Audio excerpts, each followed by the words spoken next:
성경에서 하나님께 자기 몸을 바친다, 드린다라는 것은 최고의 예배를 이야기합니다. 우리 몸이 하나님 앞에 드려진다, 바친다라는 것은 이교도나 아니면 유대교처럼 죽어있는 것을, 어떤 재물을 바친다는 그런 의미가 아닙니다. 지금 살아있는 것을 하나님 앞에 드린다라는 의미입니다.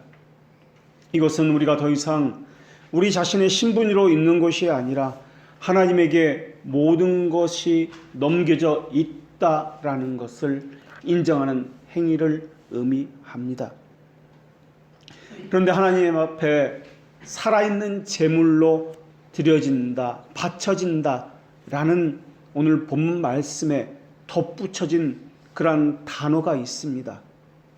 그것은 아무 것이나 되지 않는다는 조건절과 같은 것입니다. 그 조건적인 단어는 하나님이 기뻐하시는 것, 그리고 거룩한이라는 단어입니다.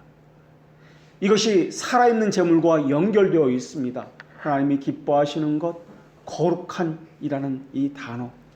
이 단어를 통해서 하나님이 어떤 종류의 제물을 받으시는지, 또 우리는 하나님 앞에 드릴 수 있는 바른 제물이 무엇인지를 오늘 본문을 통해서 말씀해 주고 있습니다. 어떻게 해야 하나님이 기뻐 받으시는 그런 예배인가 라는 것도 오늘 본문을 통해서 말씀하고 있습니다. 그래서 오늘은 하나님이 기뻐하신다는 것이 어떤 것인지, 어떤 예배를 기뻐 받으시는지, 그것에 대한 단어적인 뜻을 먼저 설명드리고, 그 다음에 하나님께서 기뻐하시는 예배가 무엇인지를 말씀드리겠습니다. 그런 다음에 세 번째로, 영과 육을 가진 우리가 과연 살아있는 산 제물로서 하나님께서 기뻐 받으시는 예배를 할 수 있을까라는 문제를 또한 살펴보겠습니다. 오늘 다루고자 하는 그 부분을 원어대로 다시 번역하면은 이렇습니다. 너희 몸을 하나님이 기뻐 받으실 만한 거룩한 살아있는 제물로 하나님께 드려라. 너희 몸을 하나님께서 기뻐 받으실 만한 거룩한 살아있는 제물로 하나님께 드려라. 또 다른 성경에서는 오늘 본문 말씀을 이렇게 번역하고 있습니다. 형제 여러분, 간곡히 부탁드리니 하나님의 자비하심에 눈을 활짝 뜨고서 여러분의 몸을 성별하여서 하나님이 받으실 만한 살아있는 제물이 되는 명철한 예배를 드리십시오. 예배를 말하려면 두 가지 단어를 말해야 된다는 것을 오늘 본문을 통해서 볼 수가 있습니다. 하나는 먼저 말씀드렸듯이 하나님이 기뻐하는 것이 과연 무엇인가, 또 하나는 거룩한 것이 무엇인가 하는 것입니다. 그런 다음에 그것을 가지고 우리의 몸을 하나님 앞에 제물로 어떻게 바치는가 하는 것이 그 다음으로 나오는 것입니다. 여기서 하나님께 드린다라는 것은 자신을 학대한다, 고행한다 라는 의미를 가지고 있지 않습니다. 자신을 과도하게 움직여서 쇠약해지는 것을 말하는 것도 아닙니다. 마음과 육체와 모든 것을 다해서 하나님을 사랑하고 있는가를 묻고 있는 것입니다. 그래서 드린다라는 이 단어는 드린다라는 이 말 이외에도 내려놓다, 굴복하다, 양보하다, 보낸다라는 의미를 가지고 있는 단어입니다. 그러니까 이 단어는, 드린다라는 이 단어는 자기를 부인한다, 겸손이라는 단어와 관련된 그러한 단어라는 것을 알 수 있습니다. 또 영적 예배를 드린다고 할 때 이 영적이라는 이 단어는 것은 마음만 드린다는 그런 의미가 아닙니다. 영적이라는 이 단어는 로기켄이라는 단어를 사용하는데, 이 단어는 로고스라는 단어에서 파생된 단어입니다.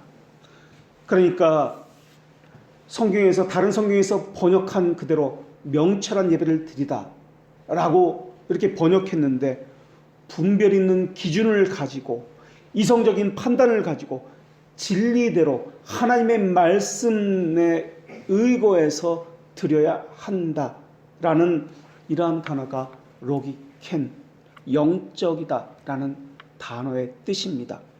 그래서 오늘 본문에서는 읽지 않았지만 2절에 나오면 영적 예배를 말씀하시면서 하나님의 선하시고 기뻐하시고 온전한 뜻이 무엇인지 분별하라 라는 말씀이 나오는 것입니다.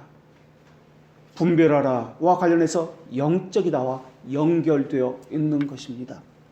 그래서 영적 예배라는 이 말은 하나님이 기뻐하시는 대로 거룩하게 라는 말과 관련되어 있지만 또 분별하는 것과도 관련되어서 하나님의 말씀인 진리대로 하는 예배여야 한다라는 의미를 담고 있는 것이 영적 예배다라는 뜻입니다.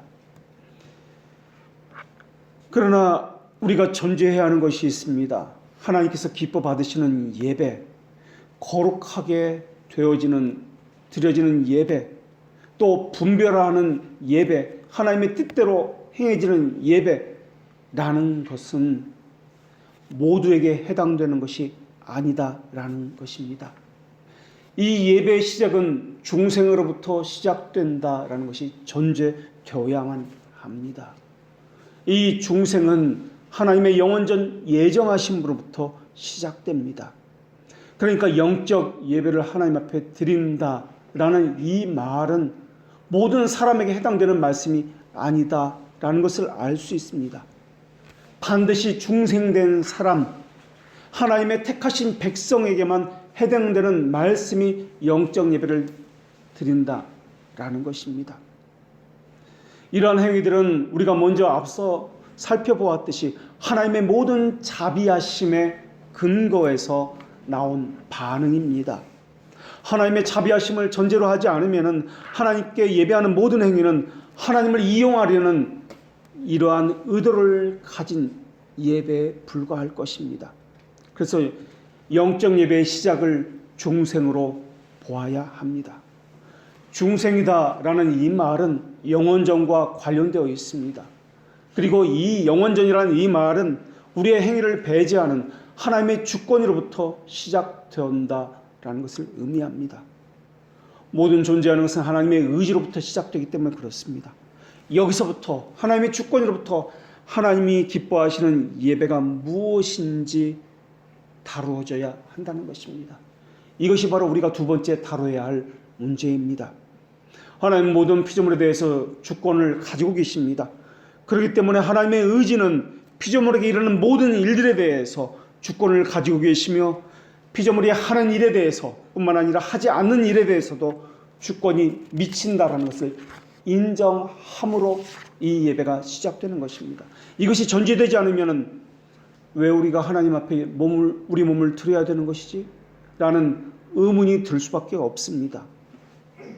예배는 하나님께 우리가 먼저 드려서 우리가 원하는 것을 하나님으로부터 얻어내려고 하는 것이 아닙니다. 하나님 우리에게 먼저 주셨기 때문에, 하나님이 먼저 우리에게 다가오셨기 때문에 그것에 대한 인식으로부터, 자연적인 반응으로부터 나오는 것이 예배와 찬양입니다. 그렇기 때문에 하나님이 우리에게 먼저 주셨다, 그리고 이것을 우리가 인지했다라는 것이 있어야 합니다. 그것에 대한 자연적인 반응으로 감사가 나와야 합니다. 이런 모든 것이 합쳐져서 경배와 찬양으로 표현되는 것이 예배입니다. 좀 더 나아가면 그럴 리가 없겠지만 하나님께서 아무것도 주시지 않는다 할지라도, 또 우리 보기에는 우리가 원치 않는 것이 우리에게 이루어진다 할지라도 그것에 대해서 하나님의 주권임을 인정한다면 기뻐하고 감사하고 예배하는 자가 되어야 한다라는 것입니다. 하나님께서 우리에게 아무것도 하지 않는다 할지라도 하나님의 존재만이라도 우리는 행복하고 감사하고 만족할 수 있는 그러한 자여야만 예배자로 설 수 있다라는 것입니다. 그래서 우리의 삶에서 하나님을 인정하는 것, 하나님의 주권을 인정하고 신뢰하는 것 자체가 바로 예배다라는 것입니다. 그렇습니다. 하나님, 우리는 주님이 하늘의 군대와 땅에 사는 사람들을 하나님의 뜻대로 다루신다는 것을 기뻐하고 있습니다. 주님의 행하심을 손가락질하면서 하나님은 지금 무엇을 하고 있단 말인가? 하나님은 아무것도 하지 아니하고 하늘에서 그냥 지켜만 보고 있단 말인가?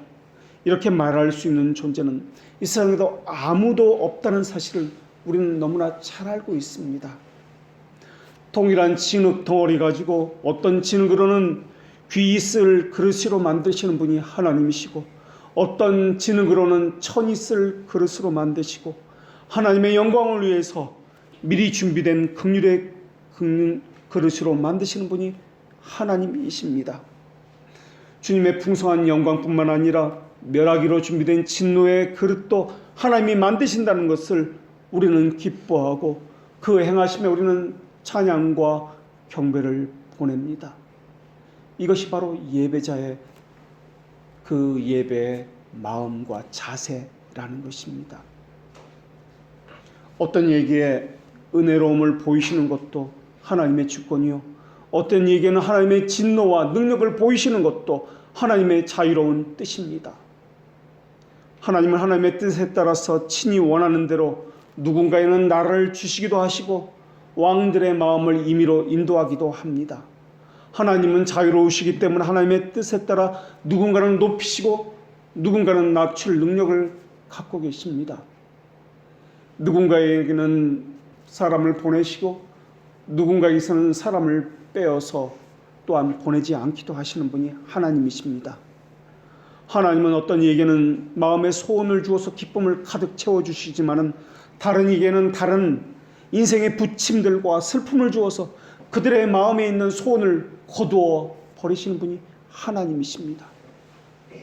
그러한 모든 것을 인정하는 것, 그럴지라도 하나님을 신뢰하는 것, 그럴지라도 하나님을 찬양하는 것, 이것이 바로 영적인 예배다라는 것입니다. 그래서 그분에게만 기쁨을 찾고 위로를 얻고 만족을 얻는 것, 이것이 영적인 예배다라는 것입니다. 만약에 우리의 소망과 반대된다 할지라도 또 그러한 환경이 우리에게 주어진 것이 하나님의 뜻인 줄 아는 것, 그래서 하나님의 뜻에 초점에 맞추어서 우리가 인내하도록 하나님께서 우리를 부르셨다는 것을 깨닫는 것, 그렇게 할 때 하나님은 우리가 인내하려는 그 모습에 인내할 수 있는 능력도 주실 것입니다. 여기로부터 우리의 예배가 시작되는 것입니다. 하나님을 하나님 되게 주권자로서 인정하고 신뢰하는 것, 이것부터 영적인 예배가 시작된다라는 것입니다. 예배가 그렇습니다.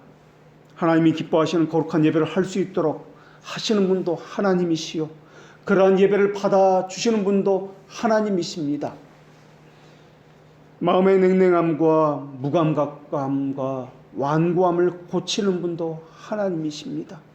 경외하는 마음을 주시는 분도 하나님이시요, 말씀을 풀어서 우리의 마음을 뜨겁게 하시는 분도 하나님이십니다. 그 하나님이 하나님의 자녀와 언약을 맺으셨습니다. 그리고 그 언약과 함께 이렇게 말씀해 주셨습니다.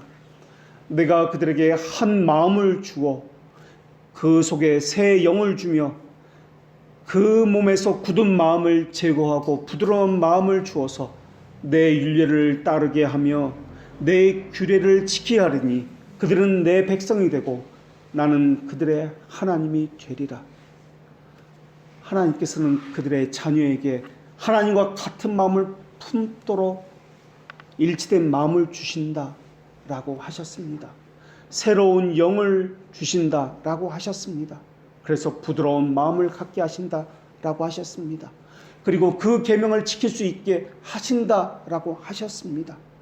하나님께서 그렇게 말씀하셨기 때문에 그 일이 이루어지는 것입니다. 하나님이 주신 새 영을 가지게 되면 부드러운 마음을 가질 수밖에 없습니다. 그리고 하나님의 법대로 행할 수밖에 없습니다. 새로운 영을 받은 사람은 마음이 부드러워집니다. 그리고 마음이 부드러워진 사람은 하나님 앞에 겸손하여져서, 그래서 이어지는 말씀이 옷을 찢고 통회를 합니다. 그래서 참된 예배는 내적인 예배와 외적인 예배로 나뉘어집니다. 사람들은 주목하기를 외적인 그러한 모습들, 표면적인 것에 주목을 합니다. 그러나 우리가 먼저 주목해야 하는 것은 외적인 것이 아니라 내면적인 예배입니다. 사람들은 외형적인 것을 중시하기 때문에 프로그램을 바꾸고 감각적인 것을 도입하고 또한 순서를 이야기합니다.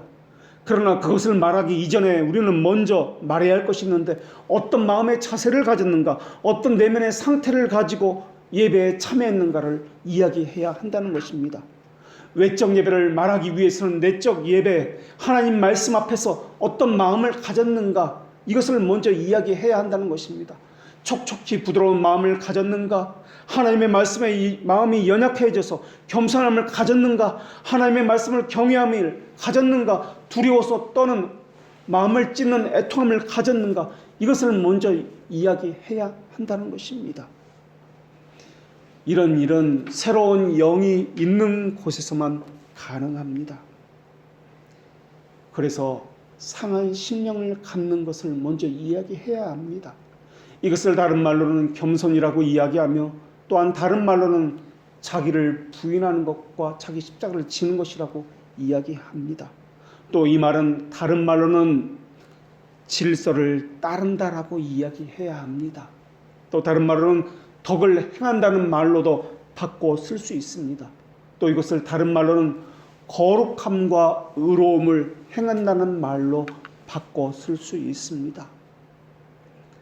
돌같이 완고하고 딱딱한 마음으로는 하나님의 말씀에 대한 순종, 하나님의 말씀을 받을 수 있는 이러한 심정을 갖출 수가 없기 때문에 그렇습니다. 돌같이 딱딱하고 완고한 마음을 다른 말로는 교만이라고 이야기합니다. 교만이라는 말은 자기 사랑, 자기 애라고 어거스틴은 이야기했습니다. 또 자기 중심적이라는 말입니다. 교만한 사람은 자기 중심적입니다. 다른 사람을 살피지 않습니다. 질서를 따르지 않습니다. 거기서 덕을 나오지 않습니다. 의로움은 나오지 않습니다. 하나님을 향한 거룩함, 내면적인 예배는 나오지 않습니다. 교만은 이웃을 배려하지 않습니다. 또한 자기를 비천한 존재로 낮춤도 나오지 않습니다. 이러한 모든 것들은 새로운 영을 받아서 부드러운 마음을 가진 상태에서만 나올 수 있는 것입니다. 부드러운 마음을 가질 수 있는 상한 심령이 되어야만 하나님의 말씀을 받을 때 그 말씀이 자신을 얼마나 비참하게 만드는지, 그리고 얼마나 위로를 주는 말씀인지, 소망에 관한 말씀인지를 깨달을 수 있게 되는 것입니다.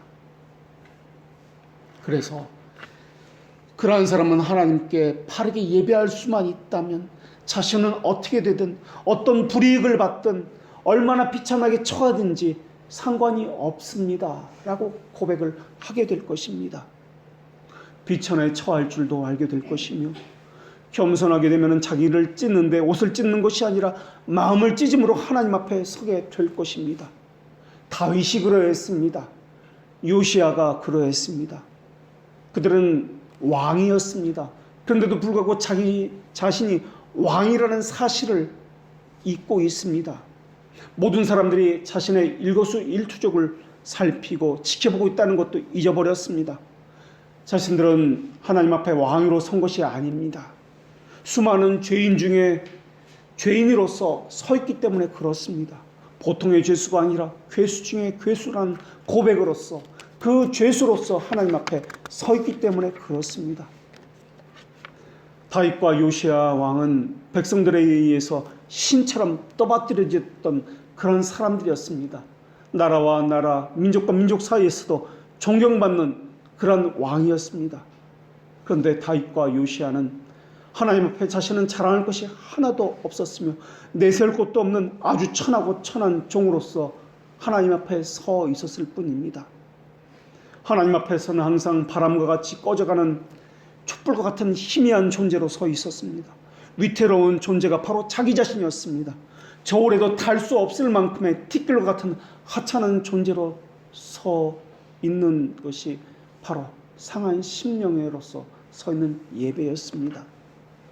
그런 존재가 어떻게 하나님 앞에 앉아서 있을 수가 있겠습니까? 그렇게 무가치한 존재가 어떻게 하나님 앞에 높임을 받을 수 있으며 바리새인들처럼 윗자리에 앉아서 존경을 받을 수 있단 말입니까? 섬김을 받을 수 있다고요? 그것은 있을 수가 없는 일입니다. 세례 요한의 고백처럼 무릎을 꿇고 엎드려서 예수님의 신방끈 메어주는 일조차 감당하기에 나는 부족한 그러한 죄인입니다. 그러한 미천한 존재입니다라고 그렇게 자신을 여길 것입니다. 그것이 바로 영적 예배의 시작입니다. 물론 하나님의 자녀들은 유기된 자들과는 분명 차이가 있습니다. 하나님께서 그들의 심정에 하나님의 이름을 새겨 넣으셨기 때문에 그렇습니다. 그리고 그들을 구별해 놓으셨기 때문에 그렇습니다. 허나 하나님의 속한 백성들이라고 할지라도 다른 사람과 마찬가지로 먼지와 티끌로부터 시작합니다. 지금이라도 당장 하나님께서 그들을 붙잡고 있는 손을 놓으신다면 그들은 이 땅에 사라질 티끌과 같은 존재에 불과할 것입니다. 그들이 가진 모든 것도 사라질 것이고 그들이 받던 평판도 다 사라질 것입니다. 그래서 하나님을 향해서 성경에서는 소멸하시는 불이다 라고 부르고 있습니다. 하나님이 붙드시기 때문에 그들을 백성이라 불리고 있는 것이며 하나님께서 관계하기 때문에 그들을 거룩한 성도다라고 불려지고 있는 것입니다. 하나님이 관계하는 물건이기 때문에 성물이다라고 불려지고 있는 것입니다. 거룩하게 하는 것은 그들의 행위가 아니라 하나님께서 붙들고 있는 하나님에게 있기 때문에 거룩하다라고 이야기하는 것입니다. 거룩하게 하심을 사람의 행위에서 찾는 것이 아니라 또 하나님께 협력하는 그 은혜가 아니라 하나님의 은혜의 역사야라고 고백하게 되는 것입니다. 하나님께서 창세전에 택하신 백성을 하나님의 정하신 때 하나님의 정하신 방법대로 부르십니다. 그때는 오고 싶다고 해서 올 수 있는 것도 아니고 오기 싫다고 해서 오지 않아도 되는 것은 아닙니다. 강력한 성령의 역사로 말미암아 반드시 하나님의 정하신 때 하나님의 정하신 방법대로 하나님 앞에 나올 수밖에 없습니다. 우리는 우리 방법대로 하나님 앞에 나왔다고 생각할 것입니다. 그러나 그 안에는 하나님의 강력한 역사가 있었기 때문에 그렇습니다. 우리 생각으로는 그 사건은 없었으면 하고 바랄지도 모르겠습니다. 그러나 그것은 필연적으로 일어나야만 하는 사건이었습니다. 필연적으로 일어나는 그 사건, 그것은 우리에게 너무나 아픈 일이었습니다. 그러나 그것은 반드시 일어나야만 하는 사건이었습니다. 그 사건을 통해서, 그 사람을 통해서 하나님께서 그렇게 하겠다고 정하셨기 때문에 그러합니다. 그렇기 때문에 우리는 그 사람을 미워할 이유도 없으며 그 사람을 마음에 품고 원망할 이유도 없습니다. 하나님께 그 방법, 그 사건을 통해서 부르심을 받은 사람은 강력한 성령의 역사로 그리스도의 죽음과 부활을 적용받게 될 것입니다. 그래서 자신이 죽는 것을 뼈저리게 체험하게 될 것입니다. 그것을 성경에서는 십자가의 정과 욕심을 못 박았다라고 말씀하고 있습니다. 그 과정을 거친 후에야 그리스도의 부활에 동참하게 될 것입니다. 정과 욕심을 십자가에 못 박는 것은 죽어 나가는 일입니다. 생사를 찢는 것 같은 고통을 경험하게 될 것입니다. 너무나 고통스럽고 힘든 일입니다. 그러나 그 일은 반드시 일어나야만 하는 사건입니다. 그 과정을 쫓아서 하나님의 형상을 이루게 됩니다. 그리고 그 과정을 통해서 하나님의 어떤 분인지 삶에서 점점 인지하게 됩니다. 그 과정 속에서 하나님이 계시구나 라는 것을 인지함으로 시작해서 하나님이 이런 분이구나, 나와 관계하시는 그분은 이러이러한 분이구나 라는 하나님에 대한 지식을 가지게 됩니다. 처음 시작은 우연이라고 생각할 것입니다. 그러나 한 번, 두 번 동일한 하나님의 성품을 체험하게 되다 보면 그 일을 행하시는 분이 하나님이라는 확신을 가지게 되면서 하나님이 하시는 모든 일에 대해서 신뢰를 하게 될 것입니다. 지식에 있어서 새롭게 함을 받을 것이며 하나님을 향한 거룩과 이웃을 향한 의로움이 무엇인지 점점 깨닫게 될 것입니다.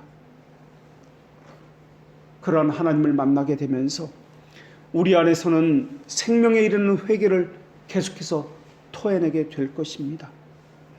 그러면서 하나님이 정하신 구원의 수단들과 방법들을 열렬히 사모하게 될 것입니다.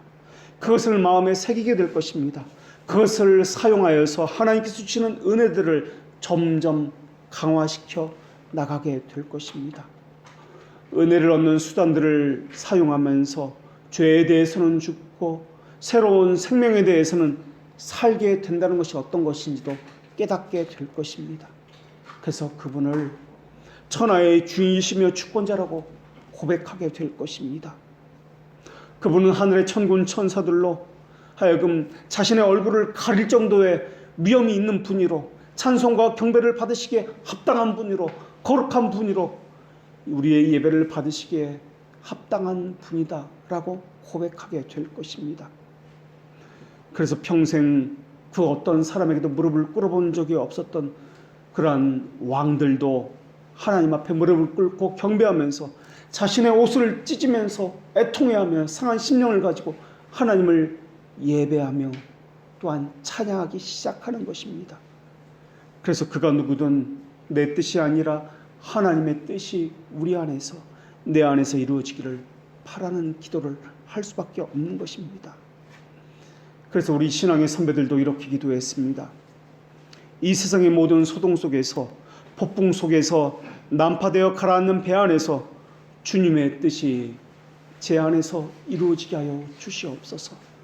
땅을 뒤덮는 홍수 가운데에서 모든 것을 파괴하는 전쟁 속에서 승리와 패배의 순간 속에서도 그리고 주님의 교회가 억압받고 핍박받는 상황 속에서도 부디 주님의 뜻이 저에게서 이루어지게 하여 주시옵소서. 얼마나 많은 핍박이 있었는지 모릅니다. 그 가운데에서도 하나님에게만 예배하겠다는 그들의 뜻이 이루어졌습니다. 하나님에게만 예배하겠다는 그 뜻이 이루어질 때 얼마나 그들의 삶 속에서 고달프고 피를 흘리는 일들이 있었는지 우리는 미루어 짐작할 수가 있습니다. 특히 우리 개혁신학은 온 국민이 그것에 대해서 서약을 했습니다. 내 목숨으로 하나님의 말씀을 지키겠습니다. 오직 하나님만을 경배하겠습니다. 이 서약을 하고 사인을 했습니다. 스코틀랜드의 이 언약도의 신앙을 물려받은 것이 바로 우리입니다. 오직 하나님의 말씀만으로의 신앙입니다. 조금이라도 말씀에서 벗어나면 그것을 따르지 않겠습니다라고 서약을 온 국민이 했습니다. 이것이 스코틀랜드의 언약도라 불리는 우리 신앙의 선배들의 모습입니다. 인간이 만드는 모든 소란스러운 일들도 사람이 생각하는 모든 음모와 의도들도 주님의 뜻에 일치하지 않는 것은 일어나지 않습니다. 우리는 그저 주권자이신 그 주님의 뜻에 순종할 뿐입니다. 신자는 모든 것이 주님의 손에 있다는 것을 알기 때문에 주님이 선하시다는 것도 알고 있습니다. 그래서 내가 보기에는 억울한 일을 당한다 할지라도 주님을 소망하면서 인내하며 참고 지냅니다. 주님의 뜻이 거부될 수 있다고 느껴서가 아닙니다. 모든 것들이 피할 수 있는 운명에 따라 일어난다고 믿어서도 아닙니다. 교회를 위해서 모든 것이 합력해서 선을 이룬다고 믿기 때문에 그러한 것을 따르고 순종하는 것이 아닙니다. 그저 주님의 주권을 인정하고 소망하기 때문에 따르는 것입니다. 다른 이유가 없습니다. 주님이 주님이기 때문에 따르는 것입니다. 우리는 그래서 아멘, 주님의 뜻이 온전히 이루어지길 원합니다라고 아멘으로 화답하며 고백하는 것입니다. 하나님의 기뻐하신 일이라는 것은 하나님의 뜻대로 하나님의 주권대로라는 의미입니다. 하나님의 말씀대로라는 말은 하나님이 이루시는 모든 것을 신뢰합니다. 찬양합니다. 그분이 행하신 모든 것은 선한 일 외에는 없습니다. 라는 것을 고백하는 것입니다. 이것이 영적 예배입니다. 하나님께서 영원전에 거룩하게 하시려고 선택하신 이들은 시간 속에서 하나님이 우리를 거룩하게 만들어 가시는 것을 체험합니다. 그러기에 미래의 일에 대해서 아무것도 염려하지 않기를 바라는 마음을 가지고 있습니다. 모든 것이 하나님의 손안에 있기 때문에 그렇습니다. 그런데 우리는 모든 것이 하나님의 주권 안에 있다, 손 안에 있다라는 것을 잊고 살기 때문에 교리 따로 삶 따로이기 때문에 염려합니다. 근심합니다. 그래서 내일은 무엇을 먹을까, 무엇을 마실까를 고민합니다. 역경 가운데 있다면 말처럼 그렇게 쉬운 일은 아닐지 모르겠으나 즐거워하고 기뻐하십시오. 하나님을 의지하십시오. 하나님이 선하다는 것을 믿으십시오. 그것이 하나님이 기뻐하시는 예배의 시작이기 때문에, 출발이기 때문에 그렇습니다. 하나님을 주권자로 신뢰하는 자가 드리는 영적 예배이기 때문에 그렇습니다. 이런 내면의 예배가 되지 않는 사람이 어떻게 내면에서 흘러나오는 외형적인 예배가 있을 수 있단 말입니까? 그렇기 때문에 이 땅에서 일어난 일에 대해서 하나님의 선하심이 작용하고 있다는 것을 분명히 분별하고 하나님의 뜻이 무엇인지를 살펴야 할 것입니다. 그리고 주님께서 기뻐하시는 사용되는 도구가 있다면 우리는 그 도구를 꼼꼼히 살펴볼 뿐만 아니라 우리의 마음도 그 도구 앞에서 점검하면서 그 도구를 사용해야 할 것입니다.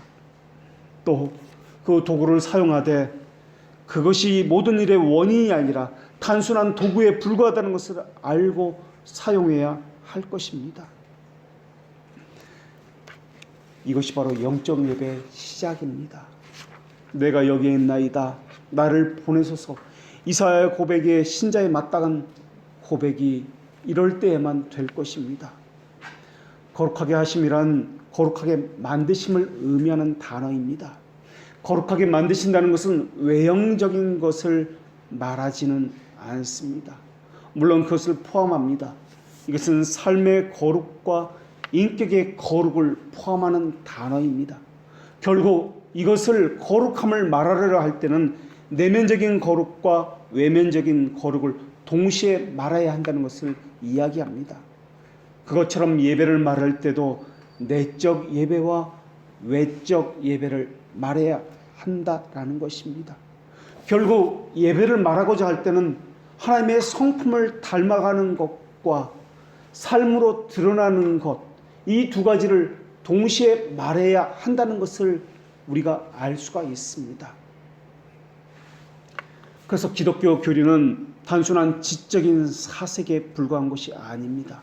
어떤 사람은 기독교를 호기심 가지고 지적인 만족을 가지고 지적인 탐구를 가지고 그렇게 접근을 합니다.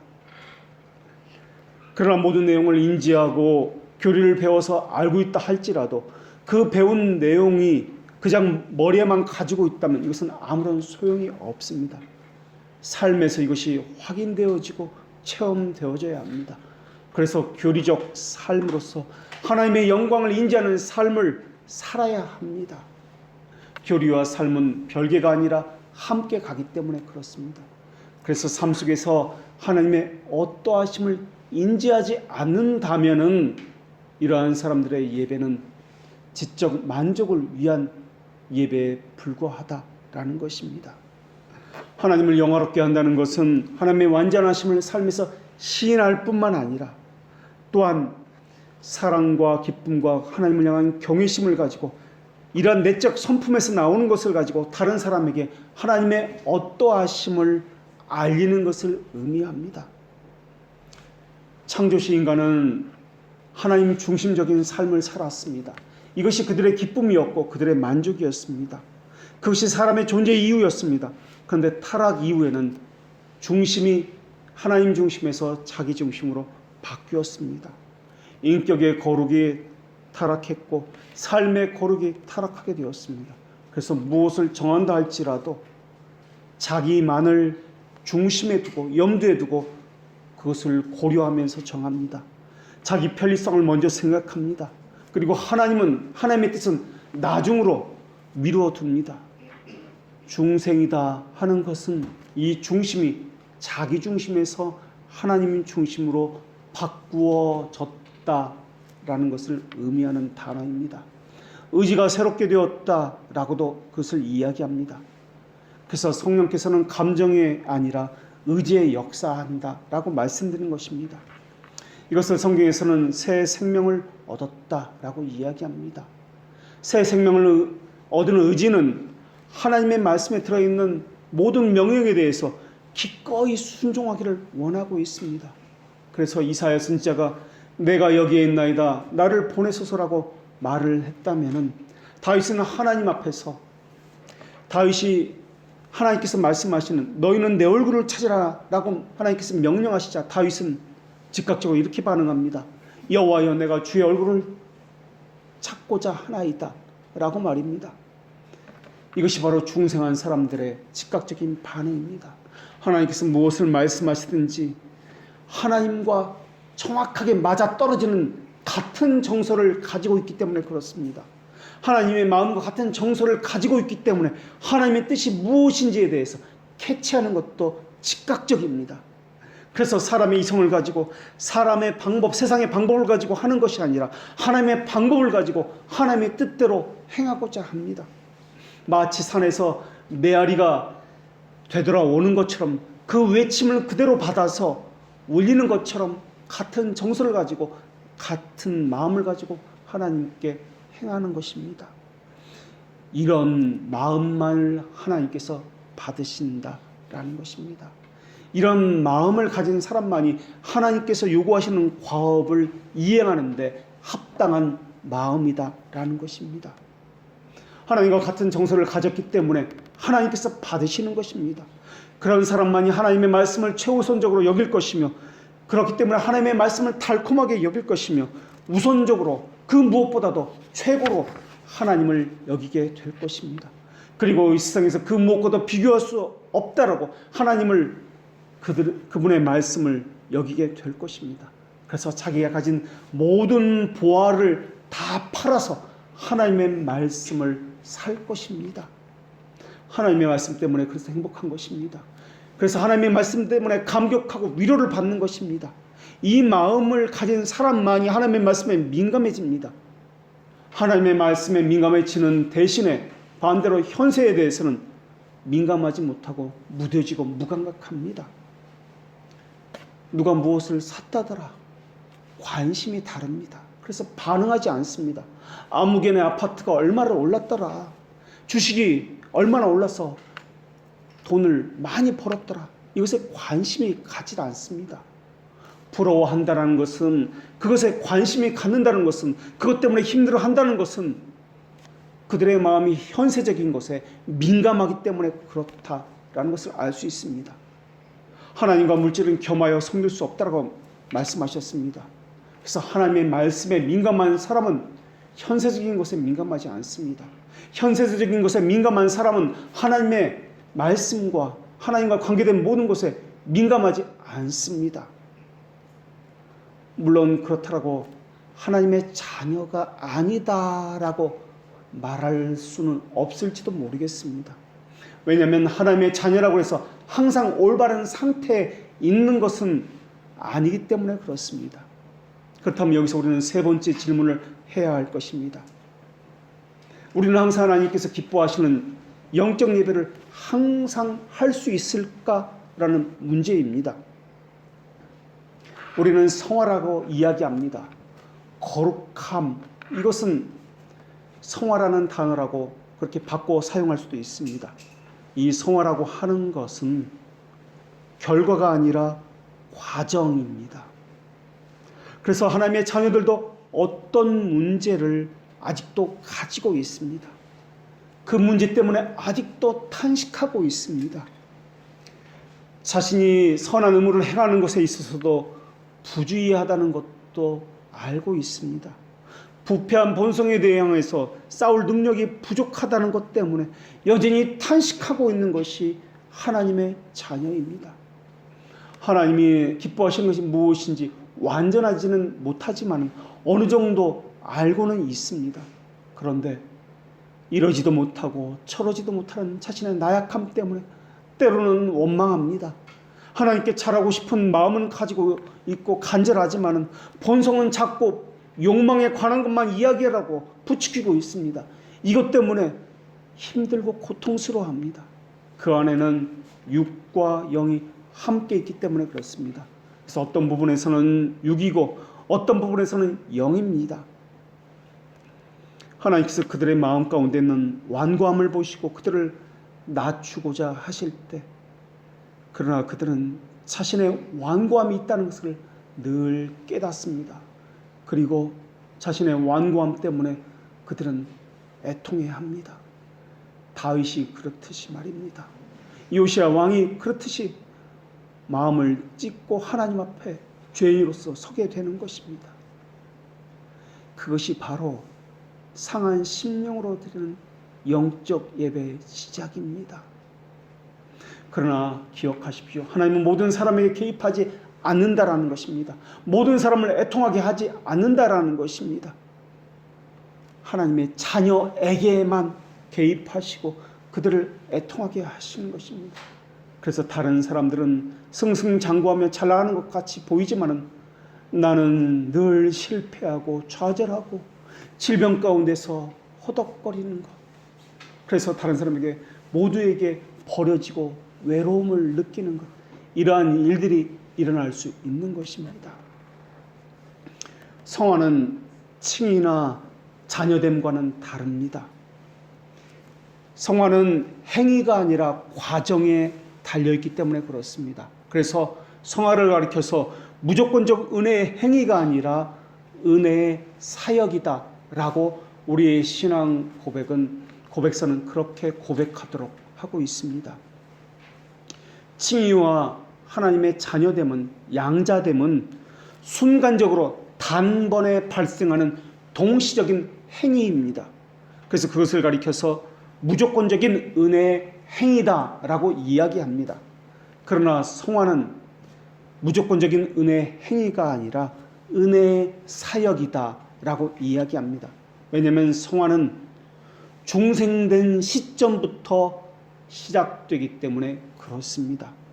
그리고 이 성화는 중생된 시점부터 시작해서 영광의 상태에 들어갈 때까지 지속되기 때문에 그렇습니다.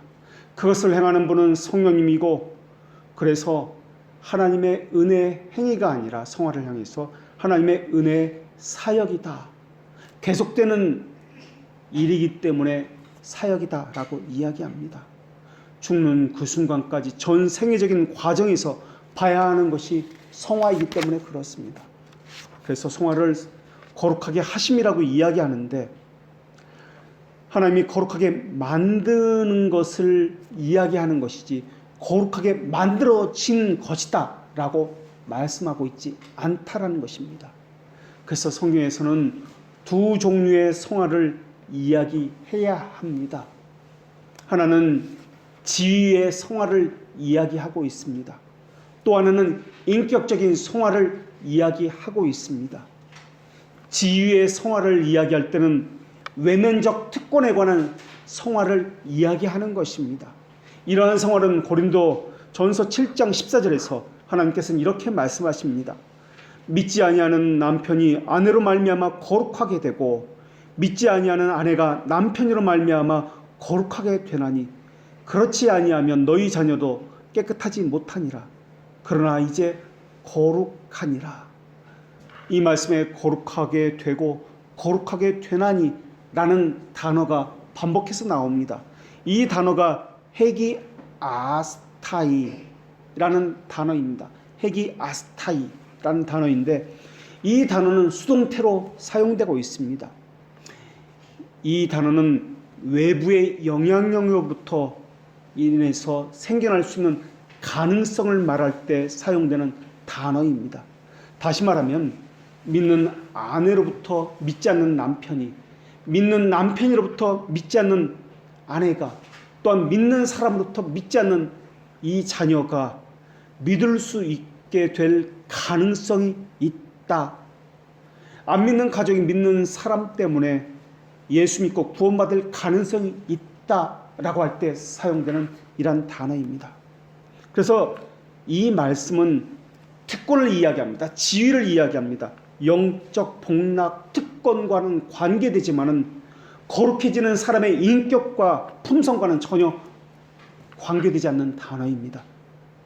그래서 이것은 지위와 관련된다 라는 것을 말씀드리는 것입니다. 또 지위의 성화 말고 인격적 성화를 이야기하는 본문이 또 따로 있습니다.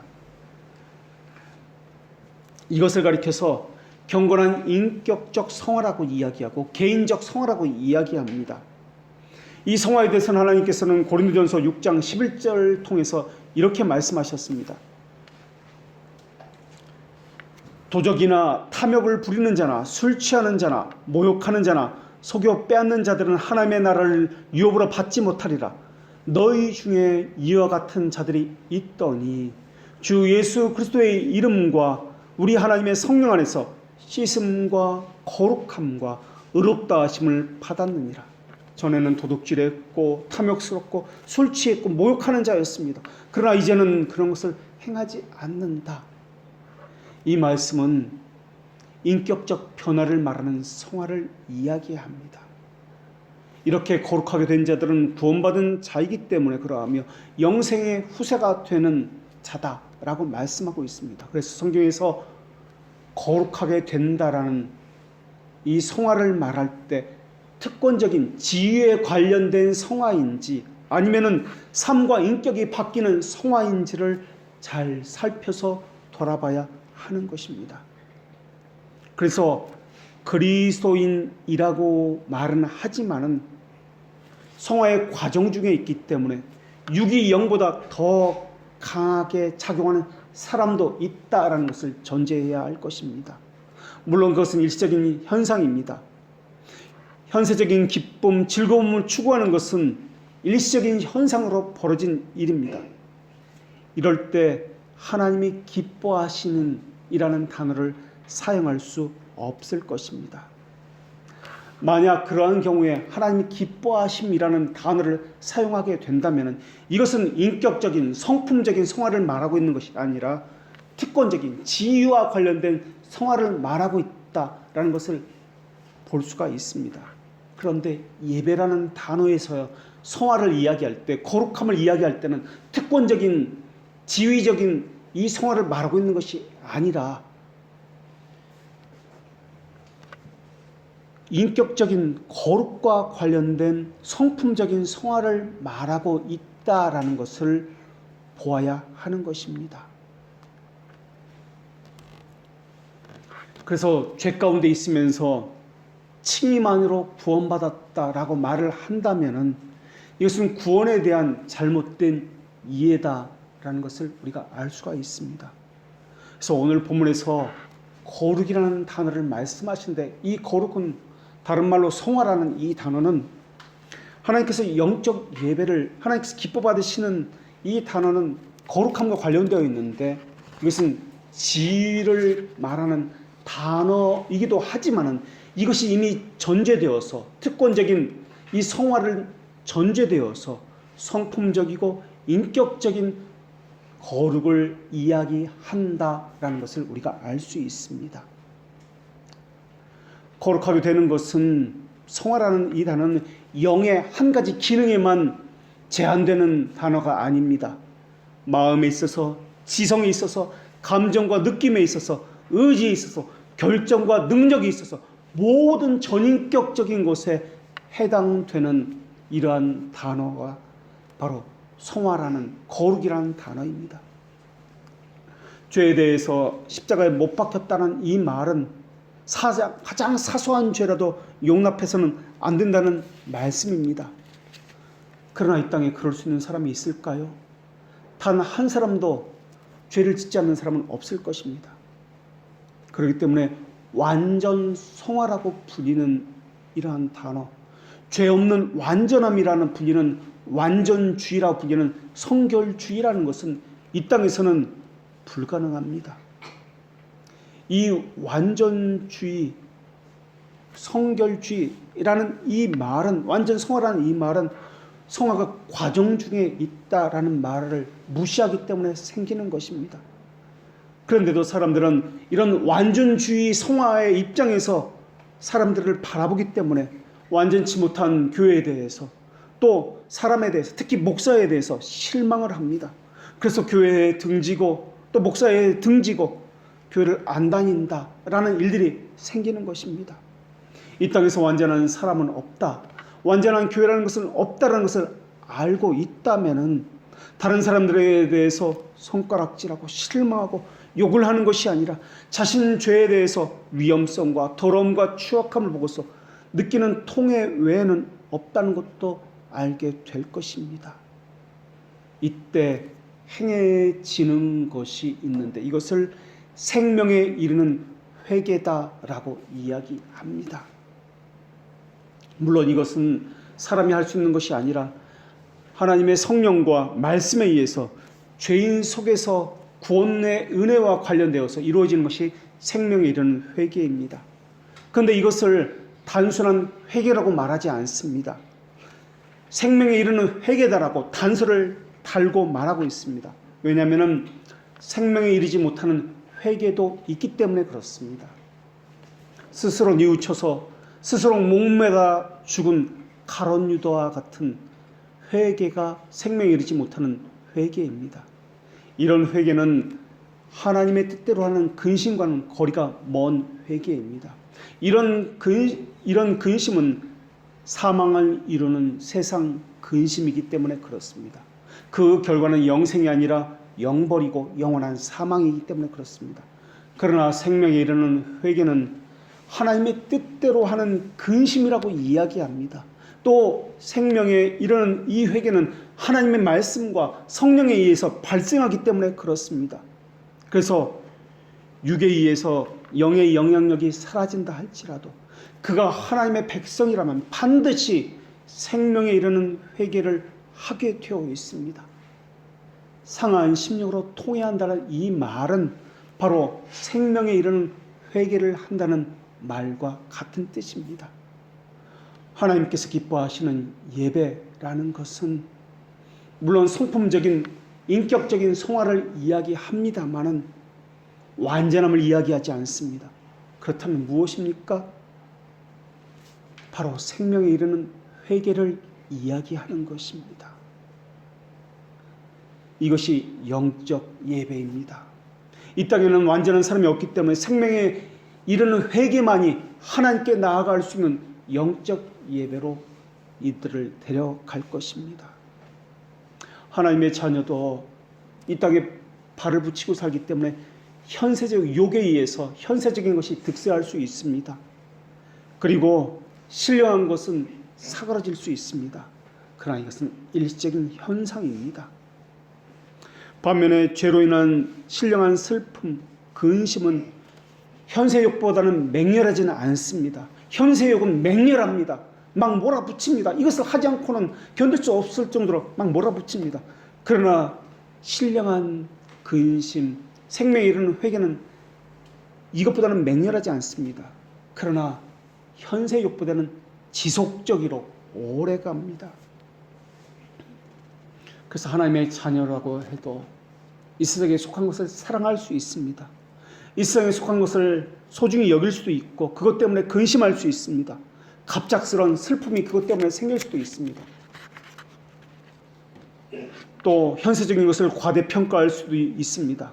그러나 하나님의 백성이라면 반드시 경건한 사람들이 주는 충고 때문에 또 하나님의 말씀을 통해서 주시는 그 말씀 때문에 소중한 것이 무엇인지 반드시 깨닫게 되어 있습니다.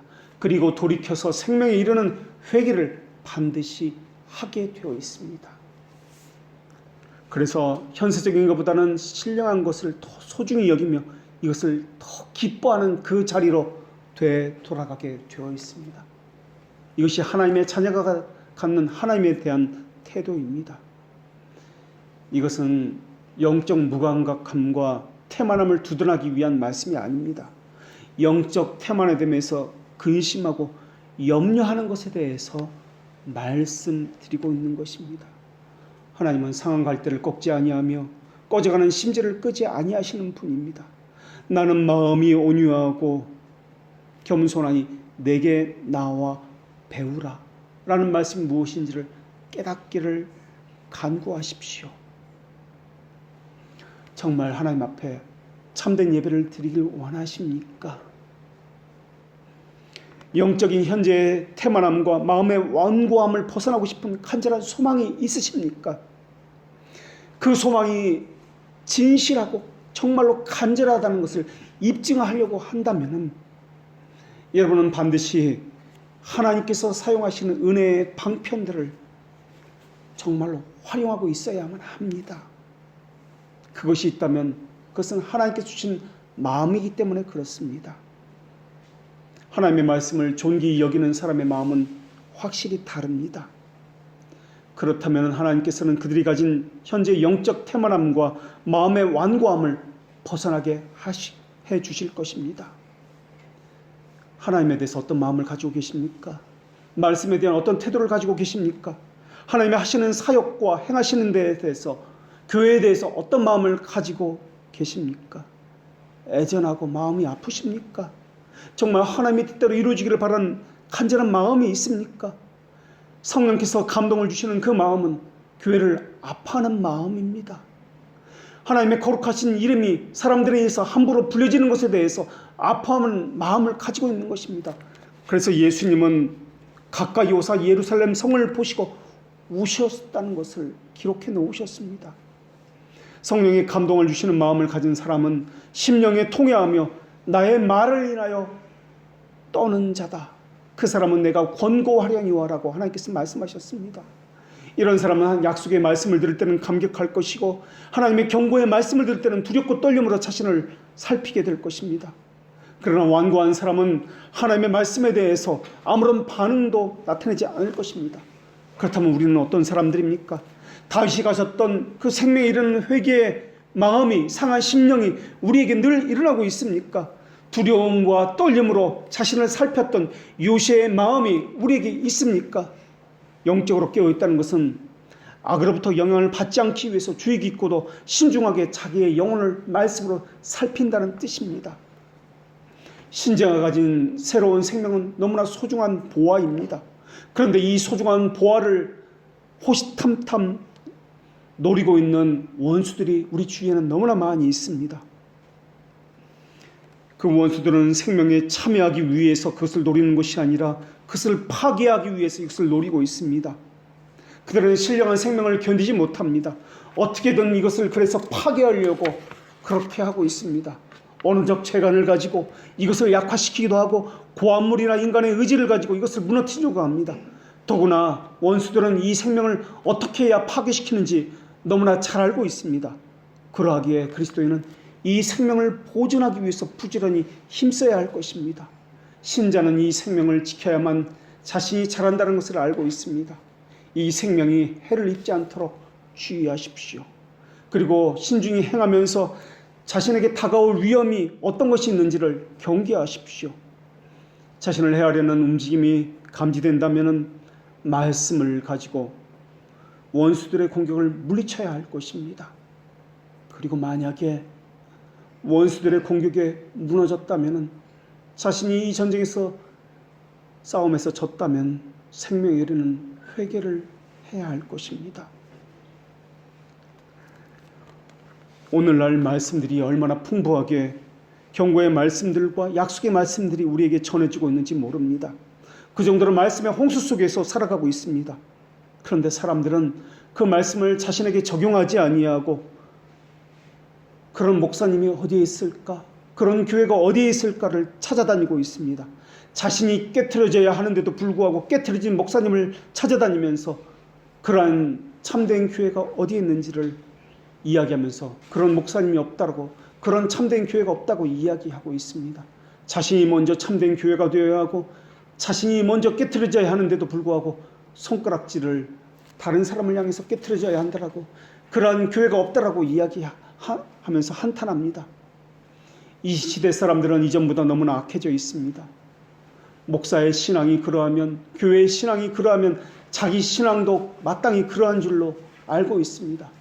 자기의 마음은 꿈쩍도 하지 않으면서 그러합니다. 우리는 어떻습니까? 우리는 정말 이 땅에 있는 교회에 처해 있는 현실에 대해서, 상황에 대해서 얼마나 아파하고 있습니까? 얼마나 우리는 우리 자신의 영적인 상태에 대해서 비통해하고 있습니까? 우리는 우리 마음에 대해서 얼마나 반응하고 있습니까? 냉랭하고 무감각하고 완고한 마음을 가진 사람은 어떻게 해야 고침을 받을 수 있을까요? 그리스도를 대적했던 수많은 일들에 대해서 숙고해 보십시오. 갈피갈피 숨겨진 대적들을 양심 속에서 들추어내고 말씀의 빛으로 비추어 보십시오.